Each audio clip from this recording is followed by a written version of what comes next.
Target है। मैं यहाँ से पालक मंत्री को बोल रहा हूँ, सीएम साहब को बोल रहा हूँ, क्या महानगर पालिका के आयुक्त के हाथों से चुनाव के आगे आपको दंगे करना है क्या? ये सवाल इसमें पूछने आया हूँ। और तुरंत आयुक्त को यहाँ से हटाना चाहिए और गरीबों को मुंह बदला देना चाहिए।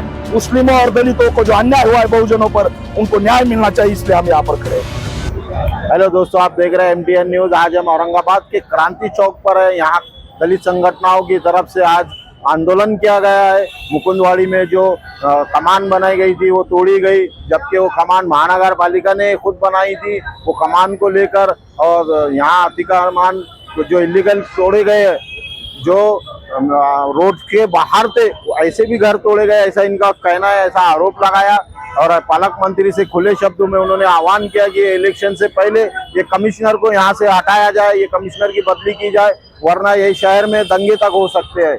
इस तरह का भाषण यहाँ भी दलित नेताओं ने कहा है। एक तरफ तो डेवलपमेंट को लेकर महानगर पालिका अतिक्रमण कर रही है, उसका भी सब लोग सपोर्ट कर रहे हैं, पर जो कहीं ना कहीं अधिकारी कर्मचारी मिलकर लोगों की दिशा भूल करके ज्यादा अतिक्रमण कर दे रहे, या कहीं नहीं होने के बावजूद भी वहां तोड़ दे रहे। जिस तरह से बताया कि चिकलठानी की एक मस्जिद की कंपाउंड वाल वो वहां का तोड़ दिया गया, जबकि वो मस्जिद बहुत दूर थी वहां से अतिक्रमण से। तो ऐसे ना हो, जिस तरह के भी यहाँ इन्होंने डिमांड की है, मांग की है, और जो लोगों के घर टूट गए उन्हें जल्द से जल्द उनका मुआवजा देना चाहिए और उन्हें पुनर्वसन करना चाहिए। इस तरह की डिमांड लेकर के आज दलित संगठनों ने क्रांति चौक पर आंदोलन किया है। ऐसे ही हम आपको अपडेट देते रहेंगे, देखते रहिए आप MTN न्यूज।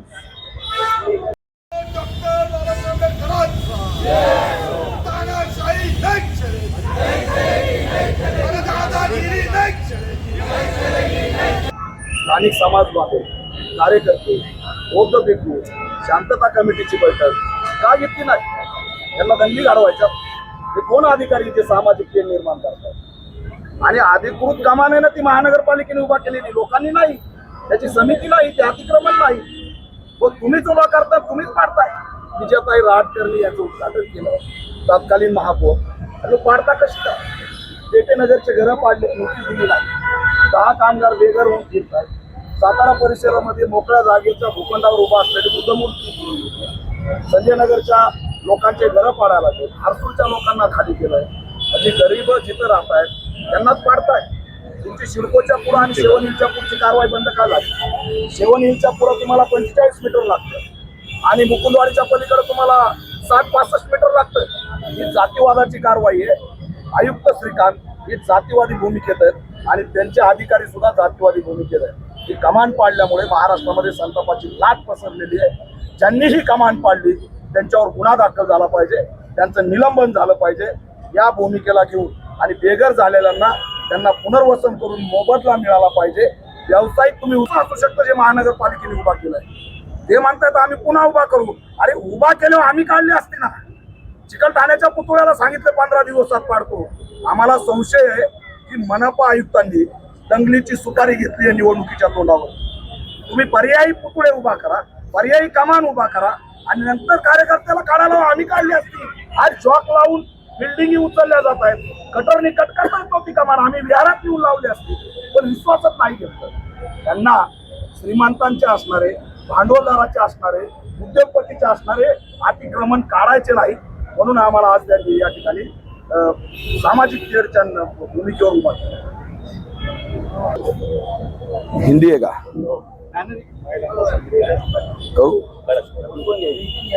मुकुंदवाड़ी से लेकर चिकलठाना तक महानगर पालिका के जो आयुक्त है वो जातिवादी दृष्टिकोण रखकर कुछ कार्रवाई कर रहे हैं। इसी में संजय नगर जो हमारी बौद्ध समाज की वस्ती है, उसके आगे जो कमान है उसका डिजाइन डॉक्टर बाबा साहब अम्बेडकर जी के नाम से जो विद्यापीठ है, जो विद्यापीठ को नाम मिलने के लिए 17 साल हमारे शहीदों ने बलिदान दिया, हजारों घर बर्बाद हुए, और वो डिजाइन का कमान वहां पर खड़ा किया था महानगर पालिका ने, लोगों ने नहीं किया था। तत्कालीन महापौर विजयताई राटकर ने इसका उद्घाटन किया था और गिनकर किया था ताकि अतिक्रमण में कमान ना हो। वो अधिकृत कमान थी, महानगर पालिका ने क्यों गिराई? आपको उच्च न्यायालय ने बोला है कि अतिक्रमण हटाओ, फिर मनपा ने जो कमान खड़ा की वो क्यों गिराई? वो कैसे अतिक्रमित हो सकती है ये बताओ। और यही हम सवाल लेके चल रहे हैं कि महानगर पालिका की कमान आपने जो गिराई है उसके वजह से पूरे अंबेडकरी समाज में, राज्य भर में एक संताप है कि ये लोग क्या करने जा रहे हैं। चिकलठाना के पुतला को अल्टीमेटम दिया है, आपको 100 फीट चाहिए, तो वहां जो मस्जिद है चिकलठाना में, वो 100 फीट के बाद 250 फीट अंदर जाके अपने मस्जिद का अधिकृत बांधकाम क्यों गिराया? क्यों वो शेड गिराया? आप सिडको और 7 हिल के आगे 45 मीटर का ये लगाते हो, नियम लगाते हो, और मुकुंदवाड़ी से कैम्ब्रिज तक 65 मीटर का 65 मीटर का रूल लगाते हो।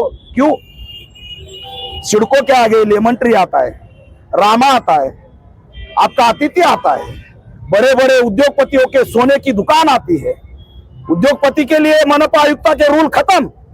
हम मांग कर रहे अगर विकास करना है आयुक्त तो बाबा से लेकर कैमरेज तक एक ही लाइन रखो 65 मीटर की। और पड़ेगांव क्यों चले गए? मुकुंदवाड़ी के बाद तुम क्यों 7 हिल में नहीं आए? तुम क्यों क्रांति चौक में नहीं आए? तुम क्यों आकाशवाणी में नहीं आए? पड़ेगांव हरसुल के तरफ क्यों गए? तुम्हारे रडार पर चौपट पट्टी है, मुस्लिमों की बस्तियां है। आयुक्त तो तुम जातिवादी हो, यह ऐलान और आरोप करने में यह आया हूं। सातारा में गए, बुद्ध विहार की मूर्ति उठा के लेके गए, शर्म आनी चाहिए। सातारा के अंदर कितने धार्मिक स्थल खुले भूखंड पर है, वो छोड़ा, मूर्ति उठा के चले गए। हमारे एक समाज बांधव का खून निकला, सिर पर मारा गया उसको। ये क्या करने जा रहे? पेटे नगर में जाके घुस के 10 कामगार को निकाल दिया, हरसुल में उठाया, पड़ेगांव में उठाया। इनका मुआवजा कौन देगा? इनको घर कौन देगा? ये बेरोजगार हो गए, इनको व्यवसाय कौन देगा? CMEGP के अंदर 50 लाख रुपए दे दो, ये मांग करने के लिए आए हैं लोग। यहाँ हमारा ये पीड़ित आया है, उसने उसके ऊपर पेट्रोल छिड़का के जान देने की कोशिश की उस दिन, फिर भी नहीं सुना। ये कमान गिराने की वजह से पूरे महाराष्ट्र में हमारा यहाँ पर एक उद्रेक हो रहा है। हम मांग करने आए हैं, हम उनको मिलने भी नहीं जाएंगे, क्योंकि मिलने की उम्मीद भी उनसे बची नहीं, क्योंकि वो सुपारी लेके यहाँ आए कि हम ये सवाल यहाँ पर पूछने आए हैं। लोगों के सुनते भी नहीं आप। ये कमान जिसने गिराई उस अधिकारी को समाज कंटक घोषित करके उसके ऊपर FIR करके अरेस्ट होनी चाहिए। नई कमान बिठानी है बोल रहे, और फिर ये गिराई क्यों? नई कमान बिठाने के बाद समाज उसको नीचे से कट करके बहुत आदर भाव से हम उसको संभाल के रखते थे, लेकिन उन्होंने बुलडोजर चला के ये दिखाया कि हम तुम्हारे अस्मिता के केंद्र गिरा सकते हैं। चिकलठाना का पुतला इनका अगला टारगेट। ये कहना चाहता हूँ आयुक्त साहब जी श्रीकांत को और वावे साहब को कि बाबा से लेके चिकलठाना तक 45 मीटर की रोड मैपिंग बनी हुई थी, जिसके हिसाब से हमारे संजय नगर की कमान बनी हुई है, जो उनके मैप के हिसाब से बनी हुई थी। तो बिना कारण कोई वजह ना होते वो कमान गिराई गई। उसके बाद में 60 मीटर का उन्होंने हमारे ऊपर लांछन लगा के हमारे अतिक्रमण गिराए। तो हम क्या कहना चाहते हैं कि अगर तुम्हें 60 मीटर चाहिए तो आप बाबा से लो ना। आपको हमारे झोपड़पट्टी से क्या दिक्कत है? कोई भी पक्ष में आप उठ के आ रहे हो, वह झोपड़पट्टी गिराना किस बेस पे? 60 मीटर हमारे पास, हमने ऑलरेडी 40 फीट जगह इनकी सर्विस रोड का छोड़ी हुई थी, तो घर गिराने की जरूरत है क्या इनकी? इन्होंने ये बात बताया कि हमको ये फ्रंट लेवल के तुम्हारे जो कपड़े है, तुम्हारी जो गाड़ी गड़ रही है, ये हमें पसंद ही नहीं आ रहा है। तो कौन से बेस पे? हम नागरिक नहीं है? तो नागरिक समझ के कम से कम आप वो कार्रवाई तो पक्की कीजिए। जो 60 मीटर के आज तक तुम्हारे जो बाबा से लेके चिकलठाना की रोड मैप की बनी हुई है, और जो आपने जो आज के वक्त में 60 मीटर लगाया हमारे ऊपर, ये सैंक्शन भी नहीं है। तो कम से कम सैंक्शन तो कराना चाहिए था आपको। सैंक्शन करा के तभी कम से कम तामील लाते। आप तो गुंडागिरी कर रहे हैं हमारे साथ में। किस बेस पे गुंडागिरी? घर पे आके बाल बच्चे थे हमारे अंदर, सीधा JCB से आपने हमले करे। इसमें मैं बताना चाहूंगा आपको, मेरी बच्ची है, जैसे मैं अकेला था वैसे मेरे यहाँ पे कम से कम 70 तो 75 घर थे, सब बाल बच्चे रो रहे थे। आज के वक्त में एक लेडीज के तो घर में भांडे, टीवी, फ्रिज सब दफन हो गया। हम उनको ये बोलना चाहते थे, कम से कम न्यायालय ने आपको अगर आदेश दिया है कि अतिक्रमण अतिक्रमण हटाओ, तो आप गिन लो ना। आपका जो रोड था बाबा से लेके चिकलठाने तक 45 मीटर का, उसके अगर अंदर हम रहते थे तो हमारा घर गिराना चाहिए था। आप नया कायदा लगा के तुरंत एक्शन ले रहे हो, किस बेस पे? हमारा पुनर्वसन होना चाहिए। उसके बाद अगर आपको 60 मीटर के तामील करना ही है तो जो आप 60 मीटर में लेना चाहते हो तो हमको उस तरीके से जो हम व्यवसाय करते थे उसका मुआवजा देना चाहिए आपको।